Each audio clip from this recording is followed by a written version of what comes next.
창세기 35장 16절에서 29절 말씀.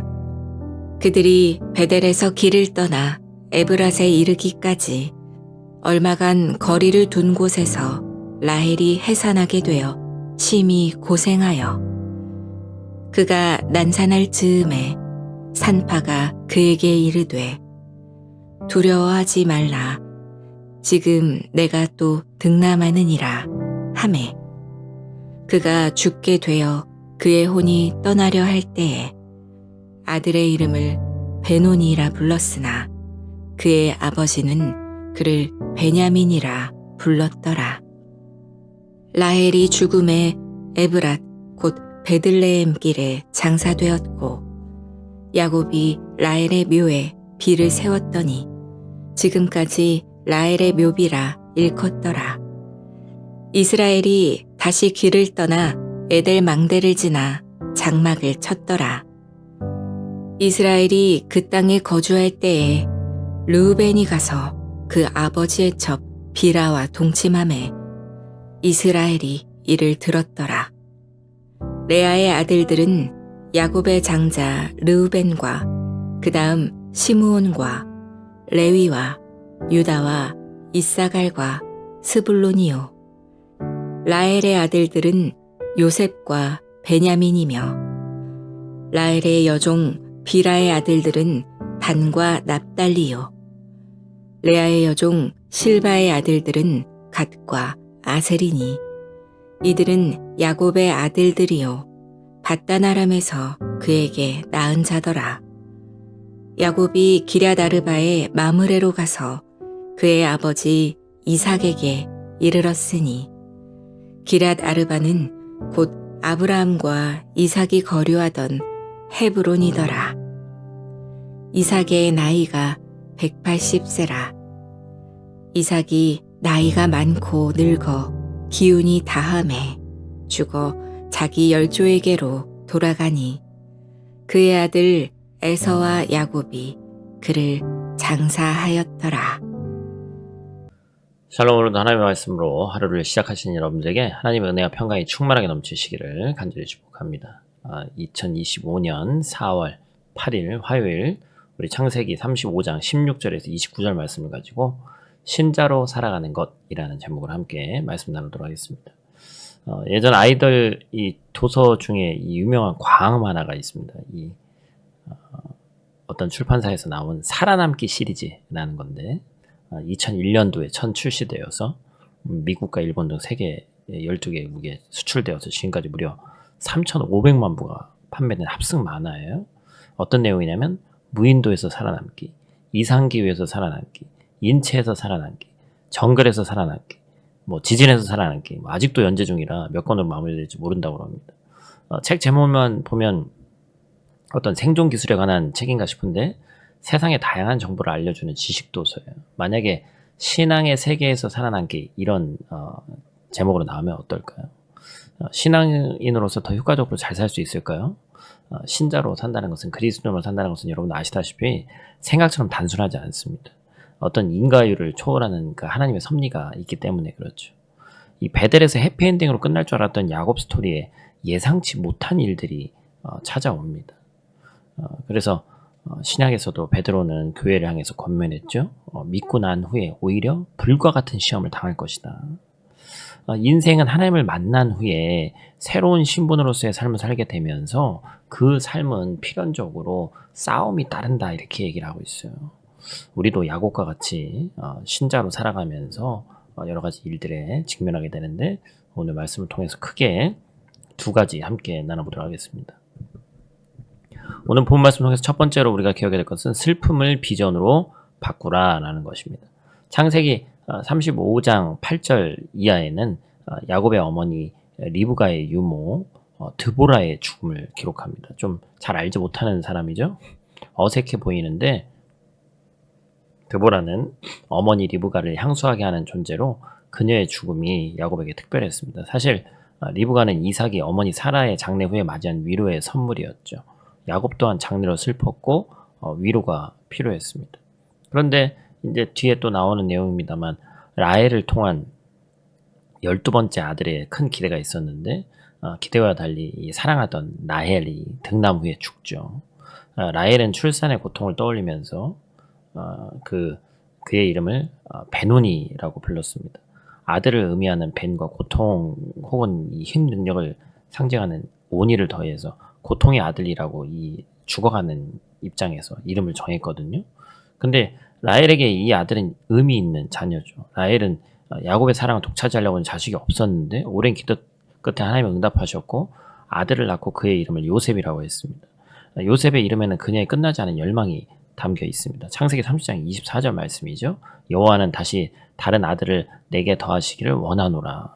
결국에 그런 뜻이었던 거예요. 결국에 하나밖에 못 낳은 요셉밖에 없었지만 두 번째 아들을, 그래서 열망을 가지고 두 번째 아들을 낳았는데 그것이 생의 마지막이 되었습니다. 축복된 일이 비극적 사건으로 마무리되었죠.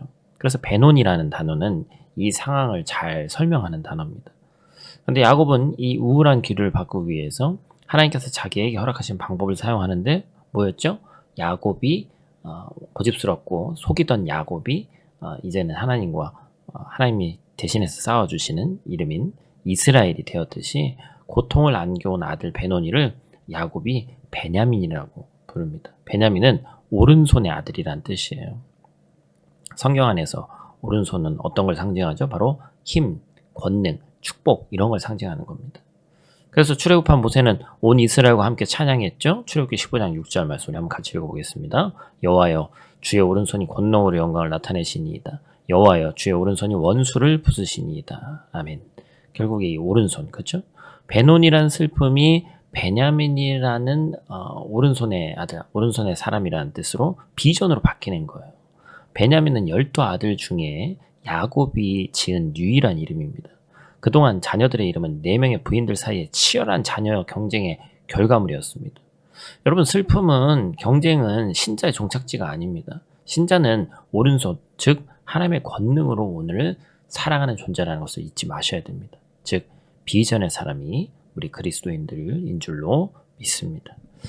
두 번째로 기억할 것은 다만 악으로부터 구원하여 주옵소서. 우리가 너무나도 잘 알고 있는 말씀이죠. 야곱은 극심한 슬픔을 이겨냈고 그런데 또 비극적인 사건을 마주합니다. 참 그런 표현입니다만 이 콩가루 집안이에요. 라헬의 매장지 에브랏을 떠나서 에델 망대에 지낼 때 장자 르우벤이 라헬의 여종이며 작은 어머니인 비라와 동침합니다. 야곱은 앞서 세겜에서 외동딸 디나가 더럽혀진 일을 겪었죠. 본문에서 야곱이 왜 아무런 반응을 보이지 않은지 성경에 잘 기록되어 있지 않아서 학자들 간 의견이 분분합니다. 단언컨대 이 침묵은 그냥 넘어가려는 침묵이 아니라 극심한 분노와 고통이 섞여 있는 것이죠. 베델에 올라오면서 야곱의 온 가족들이 모든 이방 신상을 버리고 스스로 정결하게 한 후에 환복했다고 어제 말씀에서 나눴습니다. 믿음의 가장 야곱이 장자 르우벤의 탈선에 너무나도 낙심됐을 거예요. 왜냐하면 장자에 대한 기대감이 이 성경 전체에서 크기 때문에 그렇습니다. 훗날 야곱이 애굽에서 숨을 거두기 전에 모든 자녀들을 불러 모아서 후일에 당할 일들로 축복하는데 그때 첫째 르우벤에게 한 말을 한번 같이 보죠.